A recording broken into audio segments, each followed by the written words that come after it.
তিস্তা মহাপরিকল্পনা বাস্তবায়নের লক্ষ্যে জাগো বাহে তিস্তা বাঁচাই কর্মসূচি সফল করার লক্ষ্যে লালমনিরহাটে হাতীবান্ধায় ব্যাপক প্রচারণায় ব্যস্ত সময় পার করছেন স্থানীয় বিএনপির নেতৃবৃন্দ। তিস্তা মহাপরিকল্পনা বাস্তবায়নের দাবিতে আগামী ১৭ ও ১৮ ফেব্রুয়ারি ৪৮ ঘণ্টা তিস্তা পারে অবস্থান কর্মসূচি ঘোষণা দিয়েছেন তিস্তা নদী রক্ষা আন্দোলনের প্রধান সমন্বয়ক ও বিএনপির জাতীয় নির্বাহী কমিটির রংপুর বিভাগের সাংগঠনিক সম্পাদক ও সাবেক এমপি অধ্যক্ষ আসাদুল হাবিব দুলু। তিস্তা পারের মানুষের দুর্ভোগ আর ভোগান্তি লাঘবে আর তিস্তা নদীকে মানুষের কল্যাণে ব্যবহারের গুরুত্ব দিয়ে নিজস্ব অর্থায়নে তিস্তা মহাপরিকল্পনা বাস্তবায়নের দাবিতে বৃহত্তর আন্দোলন গড়ে তুলবে এবং দাবি আদায় না হওয়া পর্যন্ত সকলকে মাঠে থাকবে। এজন্য তিস্তা নদীর দুই পারে লক্ষাধিক মানুষের সমাগম ঘটিয়ে এ আন্দোলনের সূচনা করা হবে।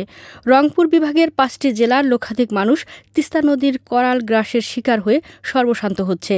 তাই তিস্তা বাঁচার এ আন্দোলনে সকলকে অংশ নেওয়ার আহ্বান জানানো হয়।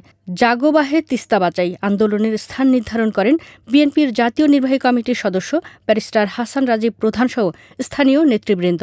মানুষকে সমবেত করব। আমরা এই যে প্রচার প্রচারণা শুরু করেছি, আমাদের বিভিন্ন ইউনিয়নে কথা হচ্ছে, ইউনিয়নে বিভিন্ন বৈঠক হচ্ছে এবং আমরা জনসভা করব, করে মানুষকে সচেতন করব যে এটা সবার প্রয়োজনীয়তায় আছে, সবার স্বার্থ এটার সঙ্গে জড়িত।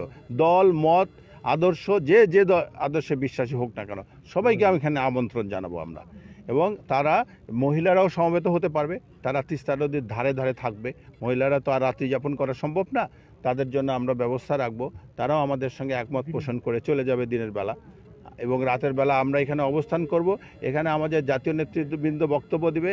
আমরা আশা করি আমাদের ভারপ্রাপ্ত চেয়ারম্যান 18 তারিখ সন্ধ্যায় এখানে বক্তব্য রাখবেন। উনি ভার্চুয়ালি আমাদের সঙ্গে সম্পৃক্ত হবেন এবং এখানে তিস্তা পাড়ের লোকজনের উদ্দেশ্যে উনি বক্তব্য রাখবেন। আমাদের দাবি হলো যে মহাপরিকল্পনা আছে তিস্তা, সেটার বাস্তবায়ন এটা শুরু।